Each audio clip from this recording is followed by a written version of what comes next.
Não se pode culpar Deus pelas tentações. Ele é santo demais para ser tentado e amoroso demais para tentar os outros. É certo que Deus nos prova, como fez com Abraão em Gênesis capítulo 22, mas jamais Deus nos tenta. Nós é que transformamos ocasiões de prova em tentações. Se você não é inscrito no canal, aproveite este momento que a aula só está começando e inscreva-se no canal, curta este vídeo, comente e compartilhe. Interaja conosco neste vídeo para que o YouTube, a plataforma, possa então entregar este vídeo para outras pessoas, entendendo assim que este conteúdo é relevante para muitos outros. Fazendo isso, você estará nos ajudando a falar a palavra de Deus e contribuindo com o reino de Deus. Vamos para a apresentação da aula de hoje. Estamos estudando a Epístola de Tiago e a lição, a revista, é comentada pelo pastor Eduardo Leandro. O tema geral é a verdadeira religião, um convite à autenticidade na carta de Tiago. Vamos para o texto bíblico principal da lição de hoje, onde nós vamos observar, e eu tenho aqui para demonstrar a vocês duas versões bíblicas para que a gente faça uma comparação de tradução para um melhor entendimento. Aqui, Almeida Revista e Corrigida traduziu da seguinte forma o texto de Tiago, capítulo 1, versículo 2 e 3. Meus irmãos, tende grande gozo quando cairdes em várias tentações, sabendo que a prova da vossa fé produz paciência. Agora vamos ler esta mesma passagem bíblica, só que na Nova Almeida atualizada. Meus irmãos, tenham por motivo de grande alegria o fato de passarem por várias provações. Veja que a Nova Almeida atualizada traduziu como provações e não como tentações, sabendo que a provação da fé que vocês têm produz perseverança. Observe que aqui nós temos uma mesma expressão no texto grego, que veremos lá na frente na ministração, que pode ser traduzida como tentação, tanto quanto provação. Nós vamos fazer uma diferenciação na aula de hoje e distinguir provação de tentação. Tiago faz isso muito bem aqui na epístola, na carta que ele escreveu. A gente percebe também essa diferenciação entre provação e tentação quando lemos Gênesis capítulo 22. Quando você lê esta passagem de Gênesis capítulo 22 na Almeida Revista e Corrigida, está traduzido da seguinte forma: Deus tentou Abraão na ocasião da provação ali de Gênesis capítulo 22. Quando você lê a mesma passagem na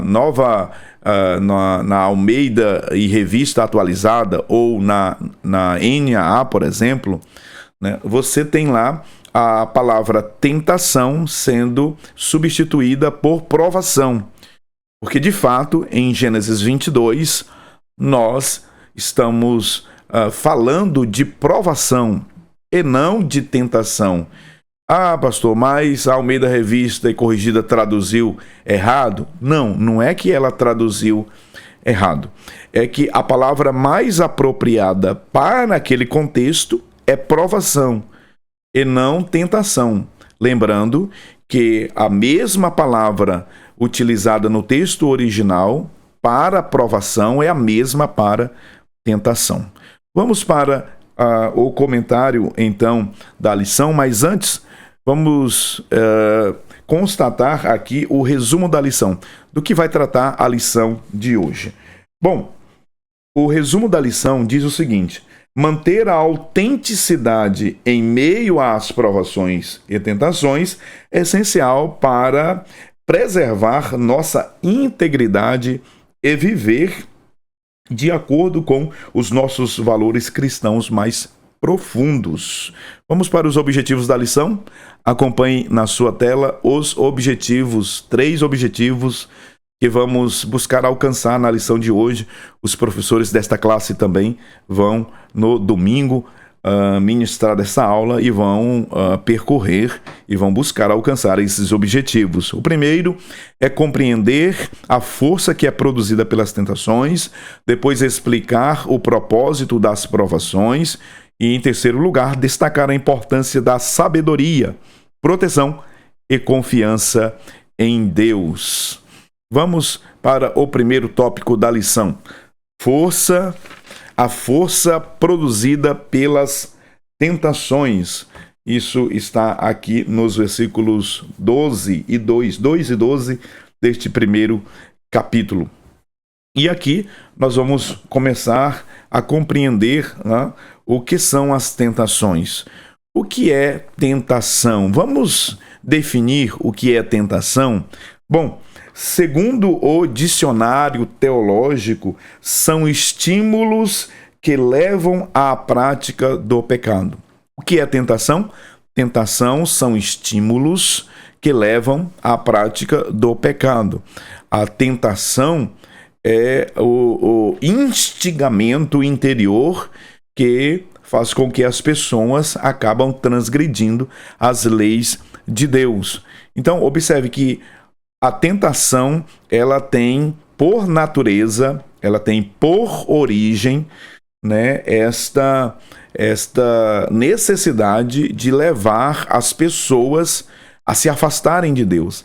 A tentação, por natureza, ela leva à prática do pecado. Mas observe, preste bem atenção, são somente incentivos ou pressões. O que nós queremos dizer com isso? Que a tentação em si não é um mal. A tentação, ela pode, inclusive, ser ocasião para que se revele a autenticidade do cristão, para que se manifeste o caráter do servo de Deus, do salvo, do crente em Jesus. As tentações, portanto, elas são estímulos, ou seja, um teste que podem surgir em diversos momentos e áreas da nossa vida. Precisamos estar muito atentos. Precisamos estar atentos porque as tentações, elas vão ocorrer na vida do cristão em várias fases da vida, em vários momentos da nossa existência e também em diversas áreas, seja familiar, seja financeira, seja comportamental, né? Enfim, as tentações, elas vão estar sempre cercando as diversas áreas da nossa existência para nos fazer transgredir as leis de Deus, para fazer com que a pessoa peque e, portanto, acabe se afastando do relacionamento pessoal santo com Deus. Vamos adiante. Nós queremos chamar a atenção mais uma vez para o fato de que a tentação em si não ser pecado. Veja, a tentação, ela não constitui pecado em si mesma. Não é um mal em si mesma. O atender às suas reivindicações, sim, caracteriza a transgressão das leis divinas. Compreendeu? Observe que ser tentado por ser tentado não é pecado. Nós fomos tentados, nós seremos tentados, mas não ceder à tentação é uma volição, é um aspecto da vontade também, né? E faz parte da vida daquele que conhece a palavra de Deus, resistir às tentações, não ceder às tentações. Mas observe que quando alguém está sendo tentado, não significa dizer que automaticamente essa pessoa está cometendo pecado.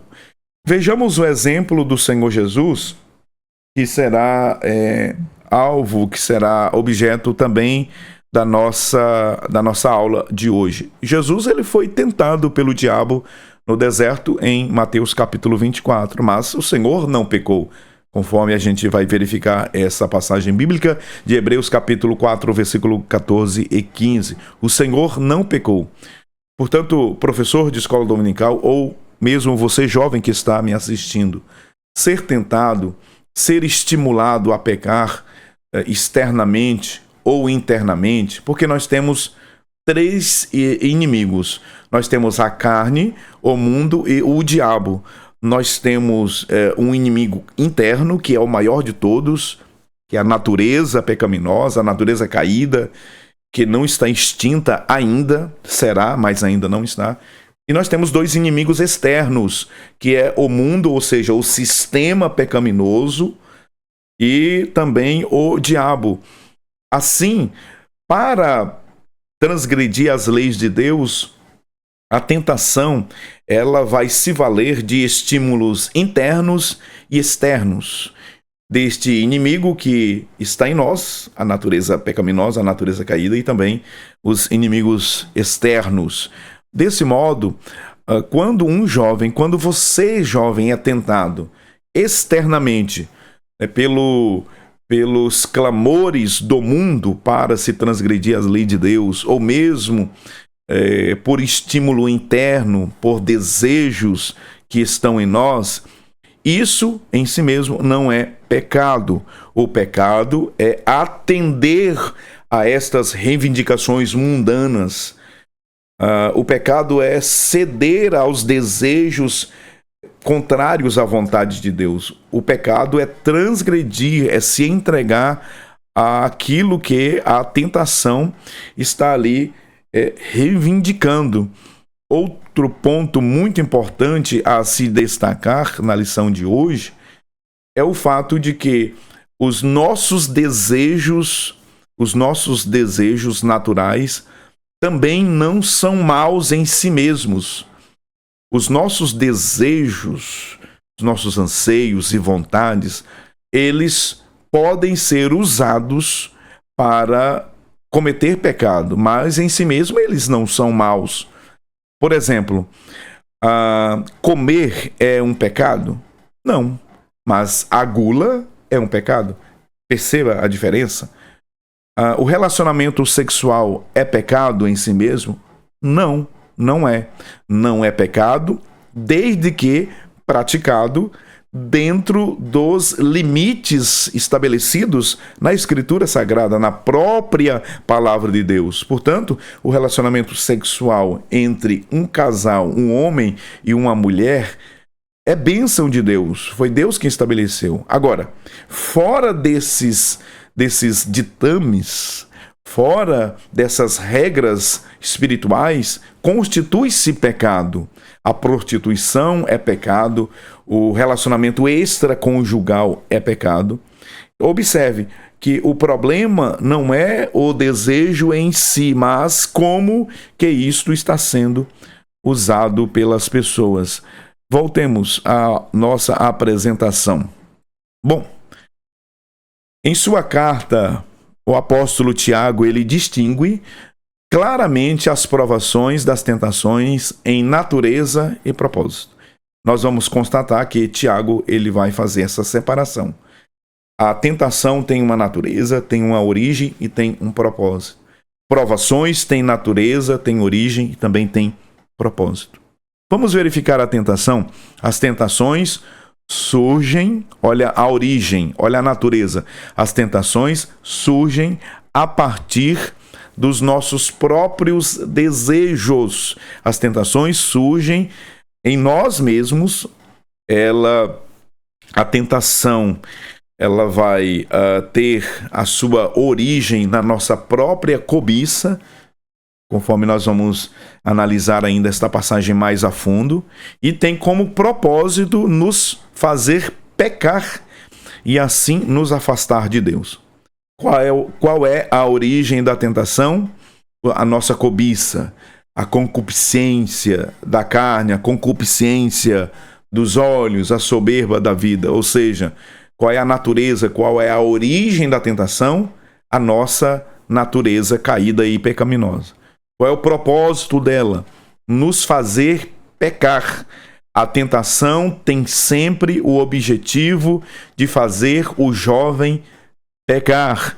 A tentação, sempre que surgir, será visando levar o jovem a transgredir a lei de Deus. A tentação, todas as vezes, sem exceção, a tentação ela vai estimular o jovem a pecar contra Deus. É por esta razão que iniciei esse vídeo afirmando que ninguém jamais pode culpar Deus pela tentação, porque Deus a ninguém tenta, Deus não estimula ninguém a pecar. Deus não é o autor do mal, Deus não é o autor do pecado, Deus não está por trás das nossas ações pecaminosas, nos estimulando, nos levando a pecar, porque Deus é santo demais, Deus é bom demais para fazer com que as pessoas sejam estimuladas a pecar. Pensando nesse sentido, nós podemos verificar o que o apóstolo Paulo disse sobre este assunto. O Deus que exige de nós santidade, o Deus que exige que nós alcancemos a estatura de varão perfeito, seria o mesmo Deus que estimularia-nos a transgredir as suas próprias leis? É claro que não. Portanto, a tentação, ela tem origem em nós mesmos, na nossa natureza caída. Nós estamos ainda com este homem velho que precisa ser crucificado todos os dias aí dentro de nós. A velha natureza não está extinta. Provação. Bom, a provação ela tem uma natureza e uma origem diferente da tentação e ela tem também objetivos diferentes e muito diferentes da tentação. Provação são como oportunidades para crescimento espiritual e uma maior intimidade com Deus. Aqui nós temos apenas o objetivo da aprovação. Mas veja, que a natureza da aprovação está em Deus. A natureza da aprovação, ela está no Senhor. Ou seja, a aprovação, ela surge, ela vem de Deus. É Deus quem prova. Em Gênesis 22, Deus pôs Abraão à prova. Em Jó, no capítulo 1, Deus provou Jó. Nós temos o Salmo 11 e o versículo 5. O salmista, ele diz que Deus prova o justo, ou o Senhor põe à prova o justo. Ou seja, a provação, ela tem origem em Deus. Deixa eu até abrir o texto bíblico aqui para não me equivocar. Salmo 11, versículo 5, exatamente. Olha, o Senhor prova o justo. O Senhor prova o justo, mas a sua alma aborrece o ímpio e o que ama a violência. Portanto, a aprovação, ela tem origem em Deus. A origem da aprovação está em Deus. Ela vem de Deus. É Deus quem nos testa, é Deus quem nos prova para nos aprovar. E qual é o objetivo? O objetivo é crescimento espiritual. A aprovação sempre visa crescimento. A aprovação sempre tem como objetivo fazer com que a nossa intimidade com Deus, ela progrida, ela cresça, ela aumente. Desse modo, a aprovação, ela nos aproxima de Deus. A aprovação, ela nos empurra para o Criador. A aprovação, ela nos faz nos aproximar mais do céu, mais de Deus. Enquanto que a tentação, o objetivo dela, o propósito dela, sempre é nos afastar do Senhor, do seu Espírito e da vontade boa e perfeita do nosso Deus. Olha o exemplo do nosso Senhor. Jesus foi tentado no deserto. Jesus, em seu ministério terreno, ele foi tentado. Ele foi tentado pelo inimigo, pelo tentador das nossas almas, Satanás. Todavia, Jesus não pecou. Hebreus capítulo 4, versículo 14 a 16, nós temos essa evidência bíblica de que Jesus venceu venceu o diabo, venceu a tentação. E ele é o nosso sumo sacerdote, ele é o nosso exemplo, ele pode nos socorrer, porque ele venceu. Observe algo muito importante, que Jesus, em sua natureza humana, 100%, Jesus ele tinha um espírito humano, uma alma humana, um corpo humano. A única diferença da humanidade de Jesus para a nossa é que o Senhor jamais, em hipótese alguma, absolutamente, experimentou o pecado. Em tudo, diz Hebreus, ele foi tentado, porém sem pecado. E é por essa razão que nós podemos confiar nele. É por isso que podemos nos socorrer nele. O nosso Salvador e Mestre venceu a tentação e devemos nos aproximar dele com fé para que sejamos também vitoriosos. Ele é o nosso exemplo. Jesus em tudo foi tentado, por isso ele conhece as nossas tentações e pode nos dar a força e sabedoria para resistirmos. Olha só que coisa maravilhosa! E Jesus venceu as suas tentações pelo próprio diabo no deserto, usando a palavra de Deus. Por 3 vezes o Senhor Jesus diz: está escrito, está escrito, está escrito. A palavra de Deus, o conhecimento dela, quando nós imprimimos na nossa mente, no nosso coração, a palavra do Senhor, quando nós escrevemos a palavra do Senhor na nossa mente, no nosso coração, quando nós decoramos a Escritura, nós temos então a possibilidade de, diante da tentação, decidir por não ceder, por não se entregar às reivindicações, né, das tentações. Observe que o apóstolo Paulo, escrevendo aos Coríntios, capítulo 10, versículo 13, está escrito: não veio sobre vós tentação senão humana, mas fiel é Deus, que vos não deixará tentar acima do que podeis. Olha só, jovem, Deus está dizendo que as tentações que sobrevêm a nós são tentações que nós não podemos suportar. Todas elas nós podemos vencer. Olha, mas fiel é Deus, que vos não deixará tentar acima do que podeis. Antes, com a tentação, dará também o escape, para que a possais suportar. Jovem, Deus vai te dar escape. Deus tem te dado escape e Ele continuará te dando escape. Ele vai te fortalecer.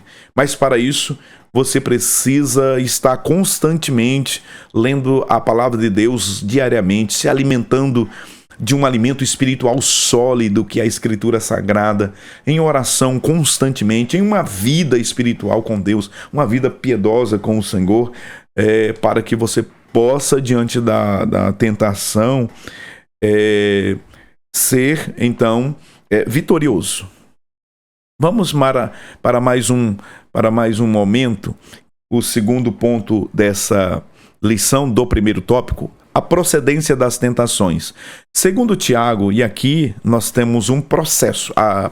Vamos verificar que a tentação não é um ato único, pronto e acabado. A tentação, por Tiago, é um processo. Segundo Tiago, capítulo 1, versículos 14 e 15, as tentações procedem de nossos desejos carnais, que nos arrastam e seduzem para longe da vontade de Deus. Aquilo que falamos agora há pouco. A provação nos leva para perto de Deus, a tentação, ela busca, objetiva, nos afastar, nos leva para longe da presença do Deus Todo-Poderoso. O processo do pecado em 4 estágios. O pecado, ele não é um ato que surge apenas em uma ação. Há um processo, tá? Há estágios, e são 4. Primeiro, desejo, versículo 14, Tiago 1 e 14. O segundo estágio, o engano, Tiago também 1 e 14. No versículo 15, nós temos o terceiro estágio, a desobediência. E por fim, a morte. Veja que há aqui um escalonamento, né? E nesses estágios, nessas fases, nessas etapas, neste processo do pecado, Primeiro, nós temos o desejo, depois o engano, depois a desobediência e, por fim, a morte. A morte espiritual, e conforme nós verificamos na Bíblia, há 3 tipos de morte: a morte espiritual, a morte física e a morte eterna. A morte espiritual é o afastamento de Deus. O homem espiritualmente morto, ele está afastado de Deus. A pessoa que ela está morta espiritualmente, essa pessoa, ela está separada da comunhão com Deus. A morte, ela significa simplesmente separação. Portanto, quando nós falamos em morte espiritual, estamos nos referindo às pessoas que estão separadas espiritualmente de Deus. Existe a morte física, que é a separação da alma e espírito do corpo. A pessoa, quando morre fisicamente, a alma e o espírito separam do corpo. E nós temos a morte eterna. Apocalipse capítulo 20, versículo 11 a seguir. A morte eterna é o estado eterno de separação do homem de Deus, a saber, o lago de fogo, a segunda morte. Aqui ainda nesse plano, né, de aula, nessa camada de estudos que estamos aqui verificando, a pessoa é tentada pelo mal, que é o primeiro estágio, né, quando ela é atraída e seduzida pela cobiça. Depois vem a vontade, quando concebida, dá a luz ao pecado. E aí vem o 4º estágio, o pecado, quando consumado, gera a morte. Tá? Veja aqui, eu trouxe uma citação do pastor Warren Wiersbe. Warren Wiersbe, me parece que é assim a pronúncia. Me perdoe se não estiver correta, mas aqui a intenção é trazer esse conteúdo maravilhoso para você. Ele comentando a epístola de Tiago, no volume 6 do seu comentário, na página 442, acompanhe essa leitura. Olha só que texto maravilhoso. Você pode fazer agora até mesmo um print dessa citação, né, desse pensamento aqui. Você pode usar, aplicar na sua vida, no seu dia a dia e também na classe que você está ministrando. A vida cristã é uma questão de volição e não de sentimento. Olha só, a vida cristã tem a ver com vontade, com decisão e não apenas de sentimento.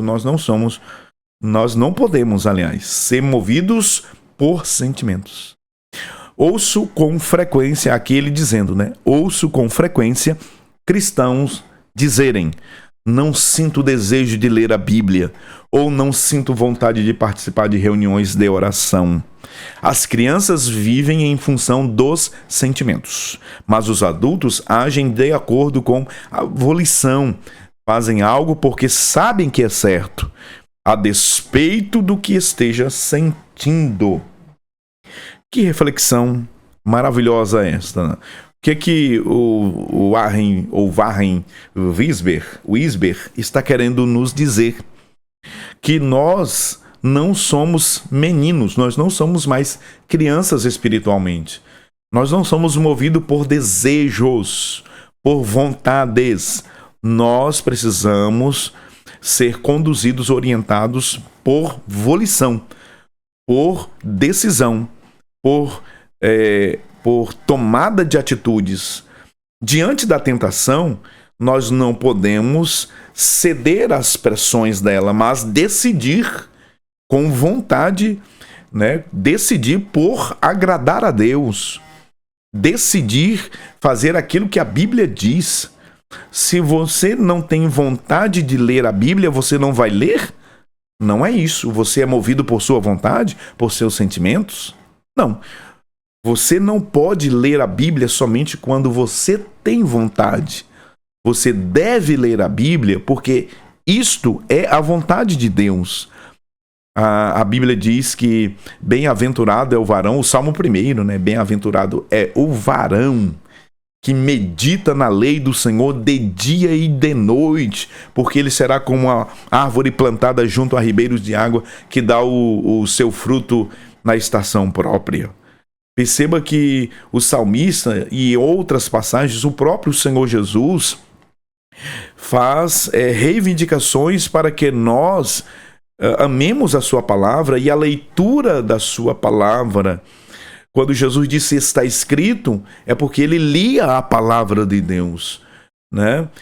Em Apocalipse capítulo 1, versículo 3, bem-aventurado aquele que lê as palavras desta profecia, aqueles que ouvem as palavras da profecia, aqueles que guardam as palavras da profecia. Portanto, nós precisamos ler a Bíblia, ler a palavra de Deus todos os dias, diariamente, mesmo não tendo o desejo natural, a vontade de estar querendo ler. Assim é como as reuniões em oração. Você não pode esperar o desejo, a vontade de orar. Você precisa tomar a decisão de fazer isso. Não espere sentir no seu coração a vontade de perdoar alguém que lhe feriu. Tome a decisão de perdoar. A vida cristã tem a ver com decisão e não com sentimentos. Vamos adiante. O quadro que Tiago pinta com essas palavras, aqui tem um quadro pintado, é de um caçador ou um pescador que atrai sua presa, fazendo-a sair da sua segurança e de seu abrigo. Quando Tiago usa a expressão que está aqui, né, no versículo de número 14, Tiago 1,14, mas cada um é tentado quando atraído. Há uma atração. O pescador, quando ele vai pescar, ele tem a isca. Se ele lançar o anzol sem isca no rio, no mar, dificilmente, é quase a probabilidade dele fisgar um peixe é mínima. É quase impossível. Mas veja, por que existe a isca? A isca é para atrair a sua presa, o peixe, no caso, fazendo com que o peixe saia da sua segurança, do seu abrigo, de onde ele está, e principalmente se ele estiver no momento ali de fome, certamente ele atraído será pela isca. Observe que a tentação sempre tem uma isca que apela para os desejos naturais humanos. Assim como o pescador usa a isca para apanhar sua presa, assim como o caçador, o passarinheiro, arma a arapuca, mas se não existir nenhum estímulo dentro da arapuca, os pássaros não vão se aproximar. Eu, quando criança, fiz arapuca, né? E observa que para que houvesse sucesso na captura daquilo que se estava pretendendo capturar, havia necessidade de uma isca, de uma atração. Assim também são com os desejos naturais humanos. Sempre vai existir uma isca. Cuidado com as iscas, meus jovens. Cuidado com a isca. A isca, ela é para despertar os desejos mais naturais, mais primitivos possíveis que nós temos. Precisamos do domínio próprio, do fruto do Espírito, para, portanto, controlar, dominar esses desejos e usá-los segundo o propósito e a vontade de Deus. Olha só, o que nos empolga é a isca. É exatamente isso. O que empolga as pessoas é a isca. O que empolga o peixe é a isca. O que empolga os jovens a serem levados ao pecado, à sedução, à tentação, às drogas, né? E a tantos outros males, é a isca. Sempre vai existir uma atração, uma isca. Tiago diz, mas cada um é tentado quando atraído e engodado pela sua própria concupiscência. O que é concupiscência? Essa palavra significa um desejo desenfreado, um desejo descontrolado. A isca vai despertar esse desejo que, se não for controlado, dominado, certamente vai para a segunda fase, para o segundo estágio. que é o da vontade de, portanto, desobedecer a Deus. Ainda dentro desse aspecto, a isca nos impede de ver as consequências do pecado. É exatamente isso. Olha só essa reflexão. A isca nos impede de ver as consequências do pecado. Diante da isca, o peixe, ele quer apenas saciar a sua fome sem se preocupar com as consequências. E, naturalmente, nós estamos falando de um animal irracional.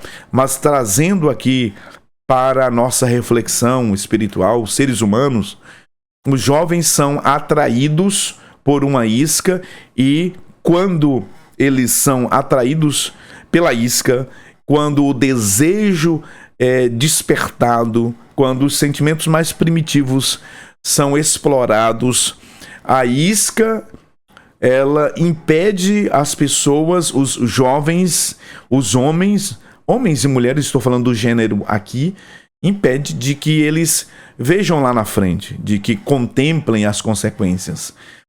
Os instintos mais primitivos, quando eles são aflorados, as pessoas, elas se tornam inconsequentes. Elas não pensam no que pode acontecer, não pensam nos males que aquele ato pode gerar, pode trazer, e certamente virão consequências terríveis, né, se não forem controlados os desejos naquele momento que a isca está se apresentando. Portanto, diante de uma isca, pense nas consequências e tome a decisão por agradar a Deus.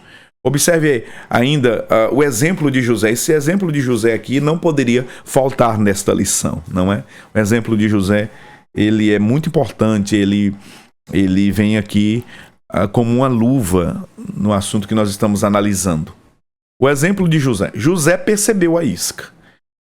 O José percebeu a isca quando aquela mulher que tentou seduzi-lo, aquela mulher, ela tentou através da atração conquistá-lo, mas José percebeu a isca, José contemplou as consequências do seu ato, do possível ato, aliás, diante de Deus, e ali ele está primeiramente pensando em Deus, consequências que levariam ele a se afastar de Deus.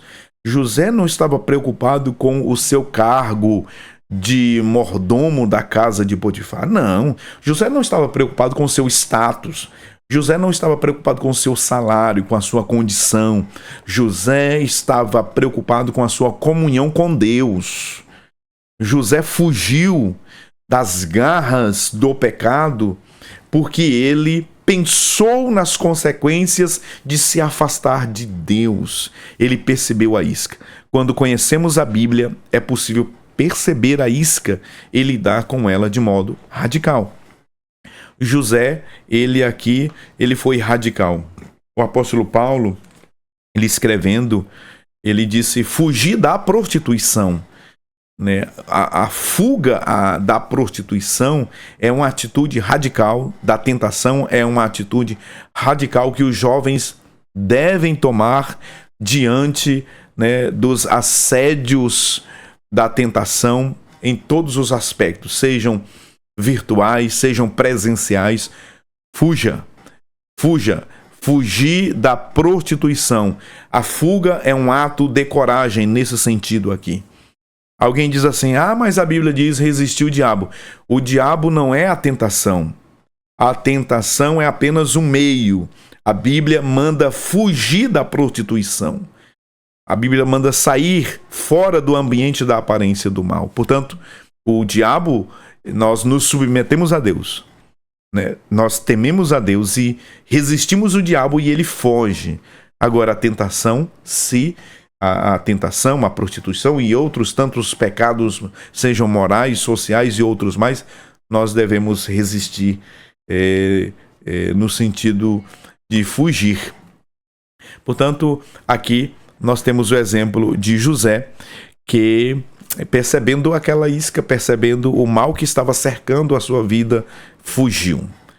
Vamos continuar e verificar que o papel do inimigo nas tentações aqui na lição de hoje. Embora as tentações procedam dos nossos próprios desejos pecaminosos, da nossa natureza caída, o inimigo, Satanás, sabe como explorar essas fraquezas, tentando nos afastar de Deus. Mas preste atenção, olha só. Mas a responsabilidade de não ceder à tentação é individual. Todos nós temos essa responsabilidade. Cada um de nós prestará contas diante de Deus. Tá? Muitas pessoas, elas querem atribuir a sua responsabilidade ao diabo, ou até mesmo a Deus ou a outras pessoas. A gente percebe um tribunal ali no Éden, onde um estava acusando o outro. O Adão acusou Deus de ter dado à mulher. Deus, a mulher que tu me deste. A mulher acusou a serpente. E por aí vai. Veja que ali há uma sequência de transferências de responsabilidades. Assuma a sua responsabilidade. Ela é individual. Tá? Ela é individual. O diabo, ele é apenas um dos nossos inimigos. Existem mais dois, que é o sistema mundano pecaminoso e a própria natureza pecaminosa, a carne. O segundo ponto da lição, as provações e seus propósitos. Vamos observar que os propósitos das provações, nós já vimos a natureza e o propósito da tentação, agora vamos constatar a natureza das provações e os seus propósitos. Em primeiro lugar, todos os filhos de Deus são provados. Eu já mencionei aqui o Salmo 11, versículo 5. Deus prova o justo, né? Deus prova os justos. Essa palavra é maravilhosa porque diante das provações nós precisamos entender que Deus, ele está apenas nos fazendo crescer espiritualmente. Deus nos ama e porque ele nos ama, ele nos prova. Deus prova o justo. As provações têm um desígnio positivo, benéfico no crescimento espiritual do cristão. As provações são comparadas ao processo de lapidar o ouro. Observe que o propósito da provação é nos fazer crescer, é um crescimento espiritual, é um amadurecimento. A proposta de Deus em nos provar é nos fazer amadurecer, é sair do estágio da infantilidade espiritual, da meninice espiritual e alcançar a maturidade espiritual. Esse é o propósito da provação. Deus nos prova, portanto, para extrair de nós esse crescimento, né, espiritual, para desenvolver em nós, aliás, esse crescimento espiritual. Veja, observe, uma pepita de ouro antes de ser refinada contém muitas impurezas. O garimpeiro, quando extrai o ouro lá da terra, né, lá do garimpo, ele extrai o ouro ele não vem refinado, ele não vem aperfeiçoado, ele não vem brilhando como deveria brilhar. Na verdade, o ouro vem cheio de impurezas. Daí, ele passa por um processo de refinamento. E o processo de refinamento, ele é o processo que exige o fogo, o ourives, que é a pessoa que trabalha com a purificação do ouro, submete aquela pepita de ouro, aquele pedaço de ouro ao fogo, para que o fogo possa queimar as impurezas, extrair as imperfeições, levando assim aquele ouro, né, a um valor muito maior, né, a um preço nobre. Veja o que o salmista no Salmo 119, versículo 71, esse texto é maravilhoso. Foi-me bom ter sido afligido, foi-me bom ter sido provado, para que aprendesse os teus estatutos. Observe que o crente provado, ele brilha mais. O crente provado e aprovado por Deus, ele tem muito mais valor espiritualmente diante de Deus. Quando passares pelas águas, elas não te submergirão. Quando passares pelo fogo, nenhuma chama arderá em ti, porque eu, o Senhor teu Deus, sou contigo por onde quer que andares. Veja que o Senhor mesmo está garantindo que na provação Ele vai estar conosco. É Ele quem está promovendo toda esta situação para nos fazer crescer e brilhar muito mais. Veja que, portanto, o fogo da provação de Deus tem como propósito nos fazer joias preciosas de valor no reino de Deus. A prova de fé. Aqui nesse ponto, prova de fé, o que nós vamos perceber?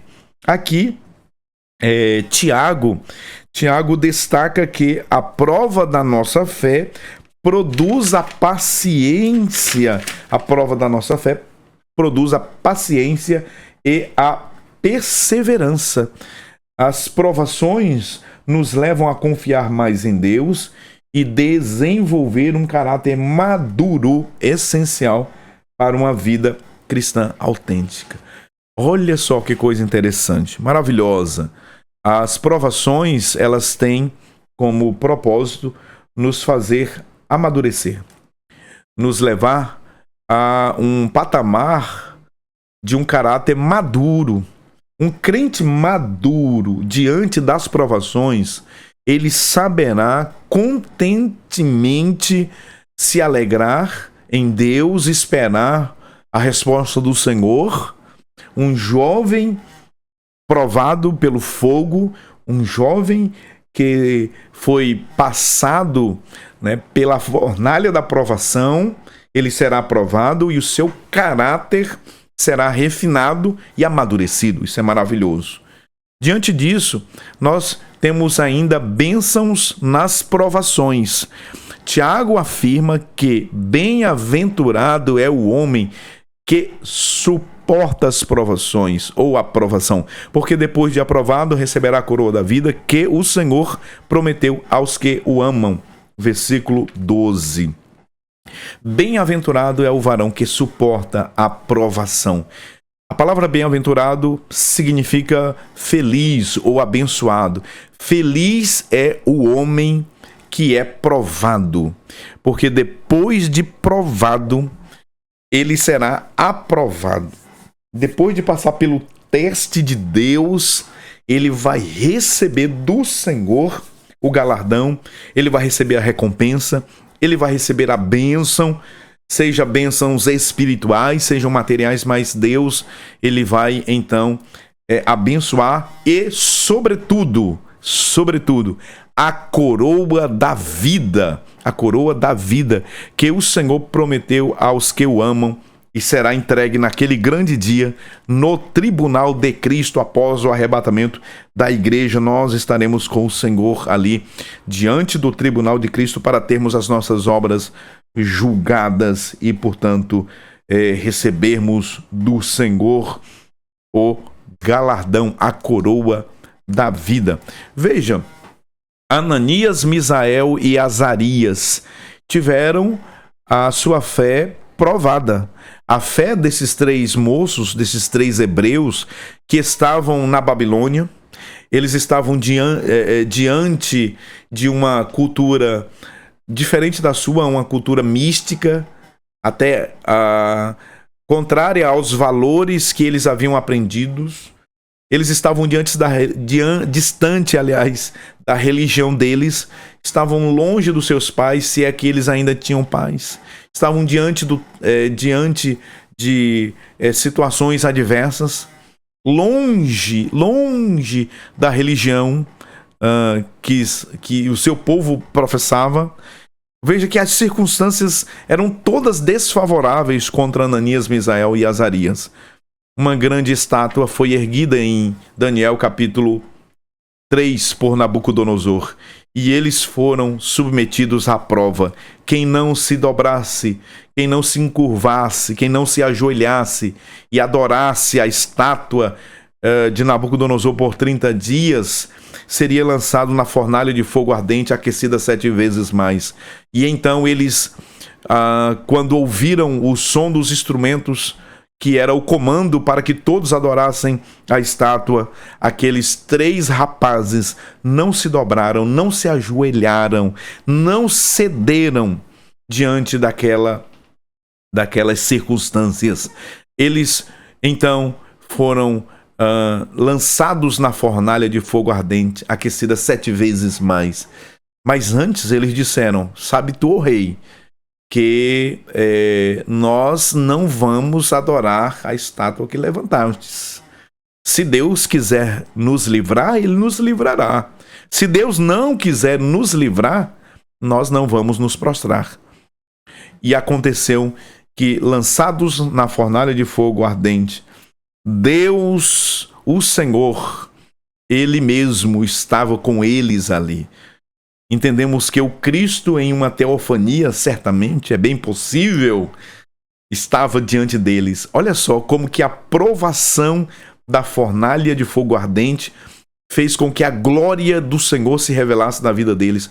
Olha a experiência que aqueles 3 moços tiveram para toda a sua existência. Olha como que eles foram provados e a sua fé foi aumentada, como que eles amadureceram, tiveram uma experiência única. Eles estavam no meio do fogo, nenhuma chama ardeu neles, e o próprio Senhor estava com eles. Jovem, saiba de uma coisa: quando você estiver sendo provado, o Senhor mesmo estará contigo. Quando diante das tentações, não ceda às tentações, mas confie no Senhor. Confie em Deus, porque é feliz, é bem-aventurado aquele que suporta a provação. O Senhor o aprovará e o coroará com a coroa da vida. Agora preste bastante atenção em algo que queremos transmitir. Muitas vezes nós transformamos ocasiões de prova em tentações. É exatamente isso. Nós temos muitos exemplos de pessoas na Bíblia que transformaram ocasião de provação em tentação. Veja os 12 espias em Números. Aqueles 12 espias espiaram a terra. Quando voltaram, trouxeram um relatório. E eles, no relatório, constataram que a terra era boa, que era frutífera, que manava leite e mel. Ocorre que lá haviam gigantes e que eles não tinham condições de vencer aqueles gigantes. Eles se consideraram como gafanhotos. Eles, então, com incredulidade, com falta de fé, eles transformaram uma ocasião de provação em tentação e tentaram o povo a também se rebelarem contra Deus, como assim aconteceu. Era uma ocasião de provação, mas a incredulidade, a falta de fé, transformou a provação em tentação. Olha só o comportamento de Josué e Caleb. Foi totalmente o contrário. E as circunstâncias eram as mesmas. As circunstâncias para os 10 eram as mesmas circunstâncias dos 2. Só que o relatório ele foi um pouco diferente. O relatório de Josué e Caleb constatou que a terra era boa, assim como os 10. O relatório de Josué e Caleb constatou que a terra manava leite e mel, assim como o relatório dos 10 espias. O relatório de Josué e Caleb constatou os gigantes na terra, sim, um povo guerreiro forte e que causava espanto nos povos das redondezas. Mas eles disseram que o Senhor entregaria aqueles gigantes, nas suas mãos, e como pão eles iriam despedaçá-los. Enquanto os 10 espias, eles se olhavam, se enxergavam como gafanhotos, porque eles disseram: nós éramos aos nossos próprios olhos e aos olhos deles como gafanhotos. Eles se enxergavam como gafanhotos. Josué e Caleb não. Josué e Caleb disse o seguinte: nós vamos vencê-los. Eles serão como pão esmigalhados nas nossas mãos. Vejam que a provação ela pode se tornar em tentação. Ela pode se tornar ocasião de tentação. Muito cuidado. Vejamos ainda o exemplo, né, de Ló e Abrão, o seu tio. Veja que naquela situação, Ló olhou para as campinas do Jordão e viu que a terra era boa e desceu para lá. E lá ele armou as suas tendas, estabeleceu, né, a sua residência. Olha só o que aconteceu. Lá ele perdeu parte da sua família. Provações que, se não for levada de acordo com a palavra de Deus, se nós não tivermos o conhecimento da palavra do Senhor, elas podem sim se transformar em tentação, fazendo as pessoas pecarem contra Deus. Pense comigo, o que a provação gera em nós? A provação gera em nós maturidade espiritual e confiança em Deus. Deve ser isso. Não pode jamais a provação gerar em nós outro sentimento, senão confiança em Deus e maturidade. É por isso que eu disse agora há pouco, a provação, se a pessoa não tiver o conhecimento bíblico, se não tiver conhecimento da Escritura, da palavra de Deus, se não tiver comunhão com Deus, ele vai murmurar, ele não vai contemplar que é Deus que está provando ele. Existem crentes, infelizmente, eles dizem: eu não aceito esta provação. Não aceita esta provação? Como assim? É Deus que está agindo, é Deus que está provando. Ora, quando um crente diz: eu não aceito esta provação, automaticamente, logicamente, ele está dizendo: eu também reprovo o agir de Deus na minha vida. Eu não aceito a aprovação de Deus. É isso.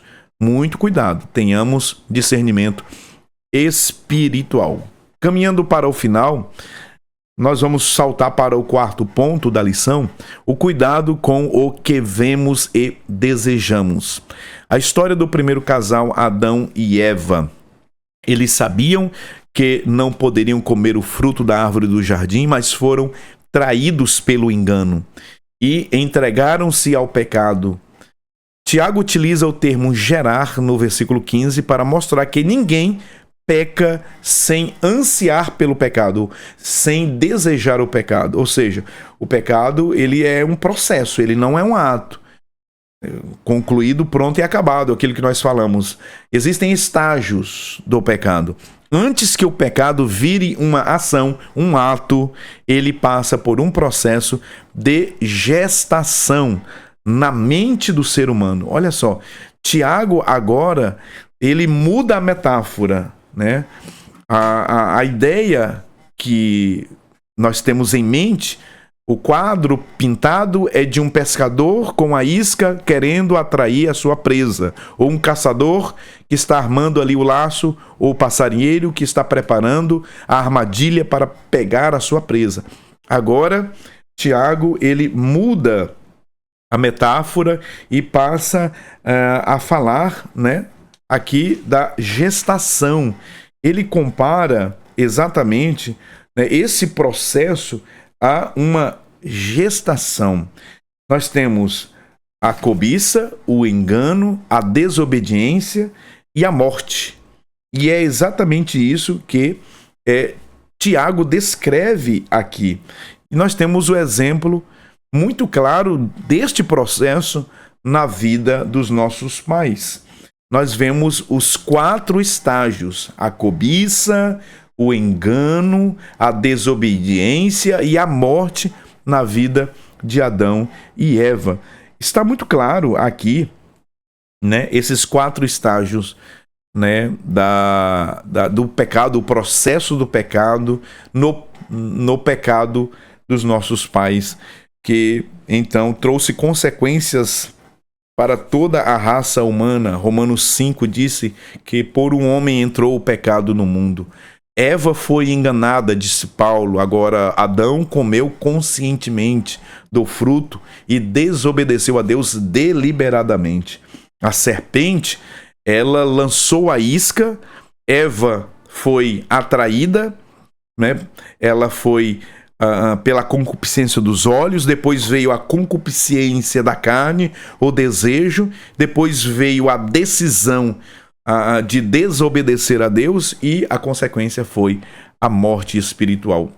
Então, observe que o pecado, antes de se tornar um ato, ele passa por um processo de gestação na mente.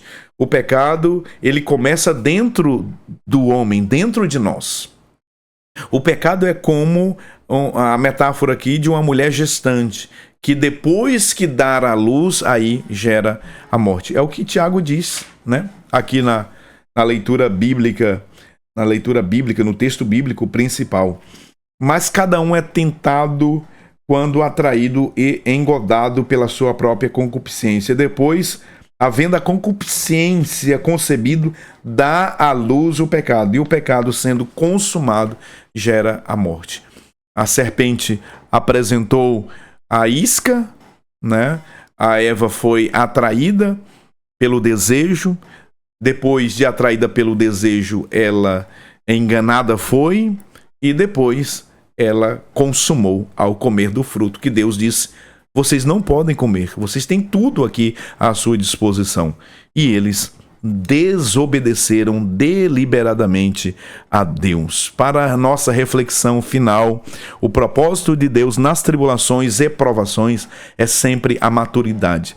Seja provação, seja tentação, Deus sempre buscará na vida do seu servo fiel o crescimento e a maturidade. Se o fiel, se o salvo, se o justo, ele passa por tentação, ele resiste à tentação, ele tem vitória diante da tentação, ele vai crescer espiritualmente. Se ele é provado por Deus, ele cresce em Deus, a sua vida espiritual se tornará muito mais amadurecido, o seu caráter se tornará muito melhor. Se você não é inscrito, inscreva-se no canal, curta, comente e compartilhe. Se você está me assistindo agora por uma Smart TV, aponte seu celular para o QR Code que está aparecendo aqui do lado. Está aqui do lado e então você será direcionado ao perfil do meu canal para que você possa se inscrever. Você pode, nesse momento, também deixar os seus comentários. E aí, o que você acha? Existe diferença, tentação e provação?